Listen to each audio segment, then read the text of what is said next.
as you know, there's not much time between Malaysia and China, so to really regroup. So it's pretty tough on all the teams, and obviously they have to get all the stuff into the crate and fly it over to China. So it's pretty tough, but we've done it before. We're experienced. They're really going from one Grand Prix to the next, back to back. It's quite simple, really. I mean, it's easy to reset. It takes a day or so to, you just on to the next one.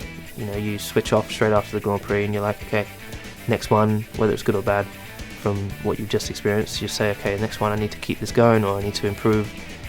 I think it's harder probably for the guys because they got to take all the car to bits on a Sunday night, and then pack it all up, send it out, and then when it gets there, rebuild it again. And so they're under incredible pressure.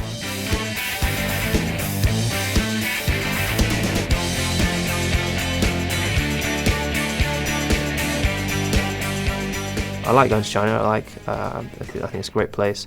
I love the food. I really like the people. The race is a little bit far out, but I get to go and play a golf before I get there usually. And then the track, I've generally been really quick there for the last few years. Yeah, it's a fun city. It's a great place if you want to go shopping and see some beautiful architecture. So yeah, I enjoy going to Shanghai, and it's I'm very lucky that I'm doing a job that I love, but also that I get to travel around the world and see so many different cultures and beautiful cities.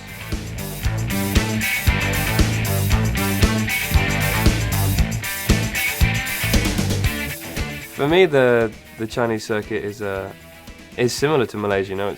It's quite flowing. There are some trickier corners. Turn 1 is very bumpy under braking, very tough to get the car in, and it just tightens, and you're always on the edge of the tyre all the way through the corner. You've also got a very long back straight, which is great, and hopefully be very good for overtaking. And there's also a section, I think it's turn 6 through to turn 11, where you don't breathe. Because of the G's are so high, you just can't breathe. So it's a great section of circuit as long as you're not apprehensive, as long as you can stay relaxed.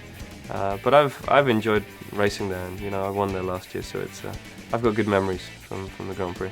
It's generally been a really strong track for me. I don't know why particularly, but really suits my driving style. And it's got a real great combination of corners, cambered corners as well, so it's pretty cool.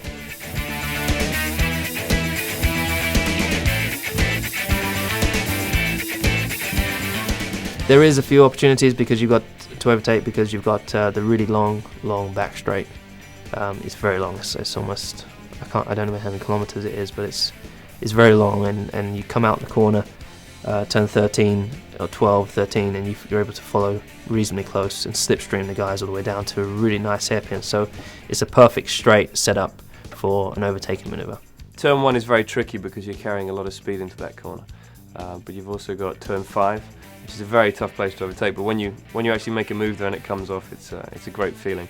And when it's wet in China, you can overtake anywhere. Around the outside, down the inside, over the top. It seems that anything goes when it's wet there.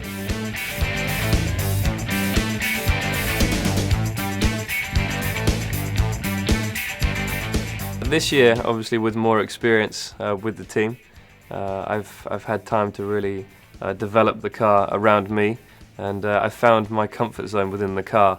Whereas before I felt like I was sitting quite high. Now I'm properly in the car, I feel a part of it, and that is so important to me. I've learned so much over the years. I've been racing for 11 years in Formula 1, and you've got to always remember that you're never, you don't know everything, and you can always learn more. There's the nutrition side of things that I've started working on now that I never even thought about before. So you're trying to be the perfect driver.